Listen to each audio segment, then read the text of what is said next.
Welcome to Best English Stories. My phone rang again. It was my father. This was the 5th time he had called me to ask about my arrival time. I was returning home by train.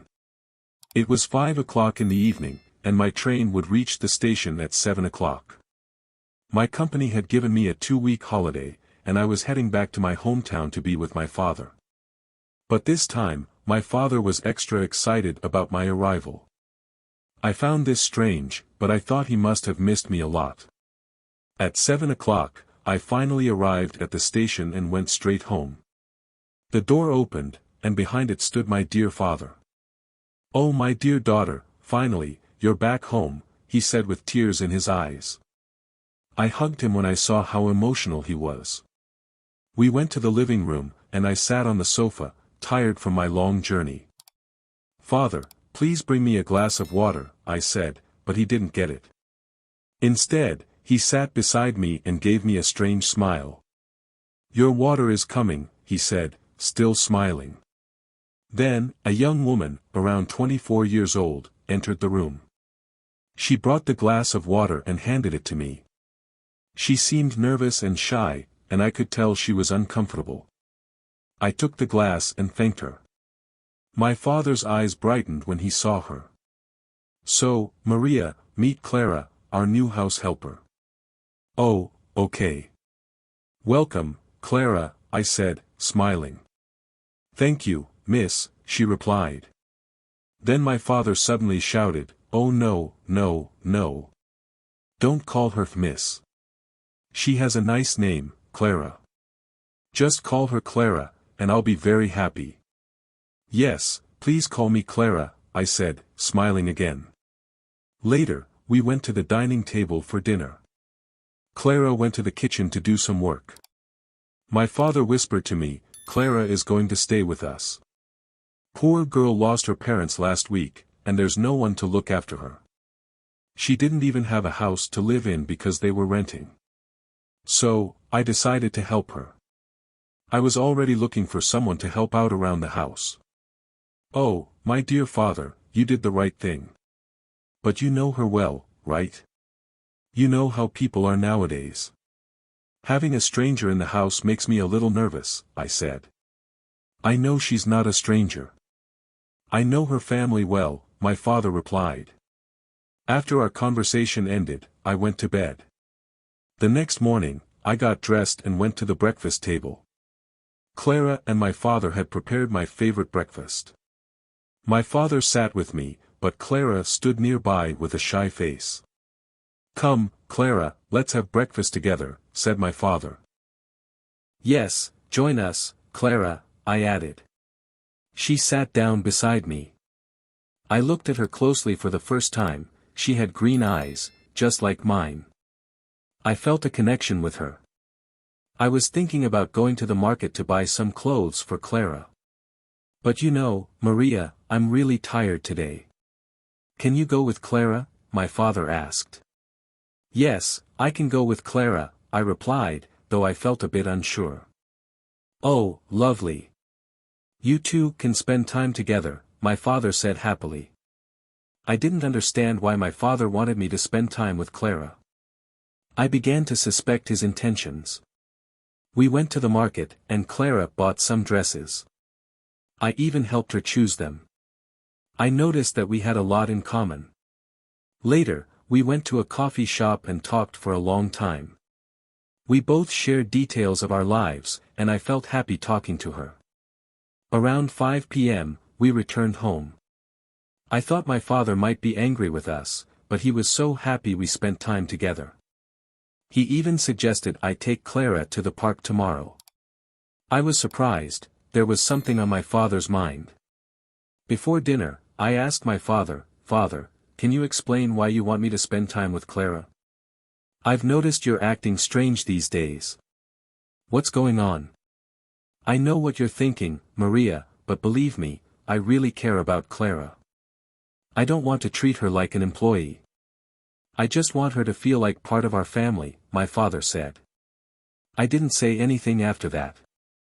My father clearly wanted to make Clara part of our family, and that could only happen if she became my partner. Clara made my favorite cake as a thank you gift. After we ate it, we went to the terrace and spent some special time together. We laughed and talked. For a moment, our eyes met, and there was silence. She looked beautiful in the moonlight. I held her hand, and she smiled at me. "What a beautiful night," she said. I went to bed, but I couldn't sleep. I kept thinking about Clara. I felt a special bond with her from the very first day, and now I knew I was in love with her. I needed to tell both my father and Clara.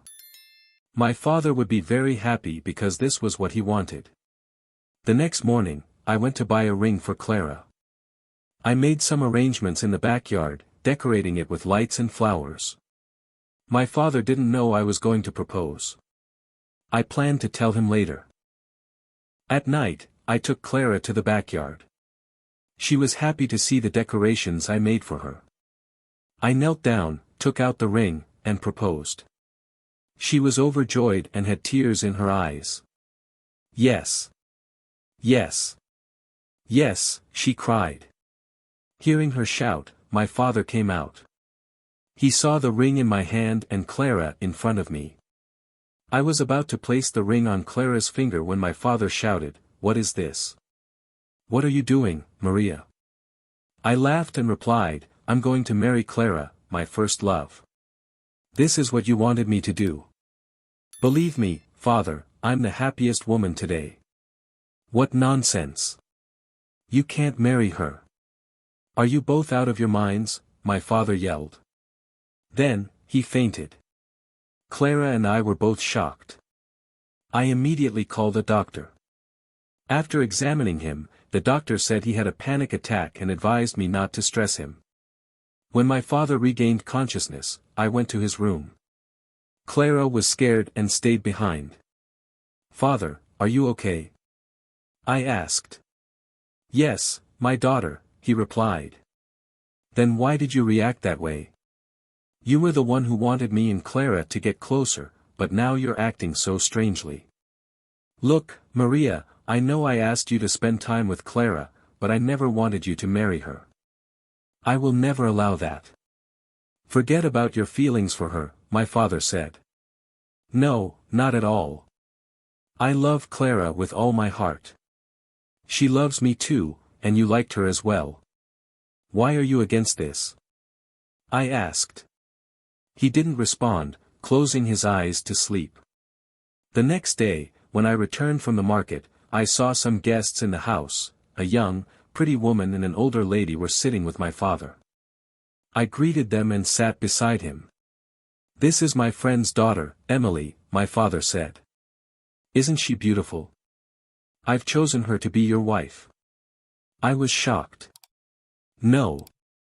This can't happen." I turned to the ladies and told them to leave. My father was angry at me for disrespecting the guests. "How can you think about marrying someone else?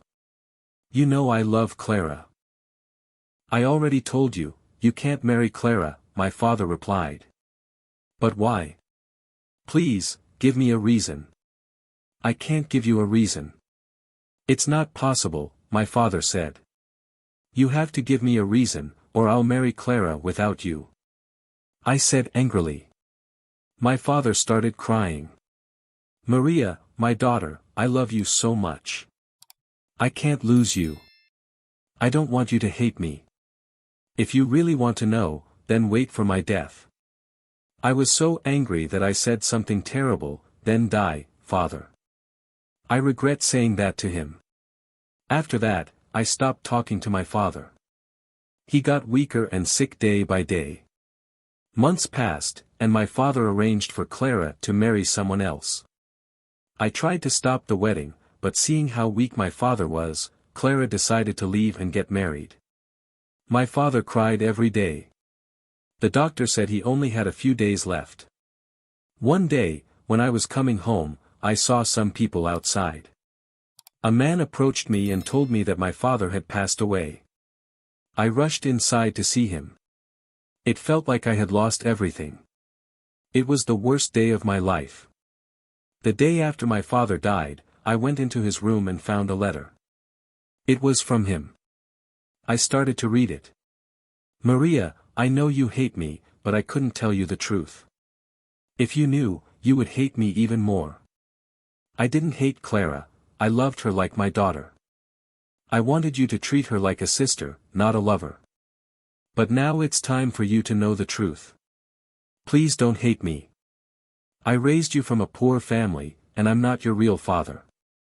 I loved you like my own. When Clara's parents died, I brought her to live with us, but it was the wrong decision. Please forgive me, my daughter. Don't hate me. I will always love you, even after I die.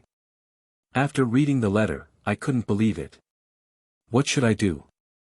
What was my mistake? What was my father's mistake? I didn't know what to think. Now, I have no father, no sister, and no lover. What should I do? Can anyone tell me? Thank you for watching.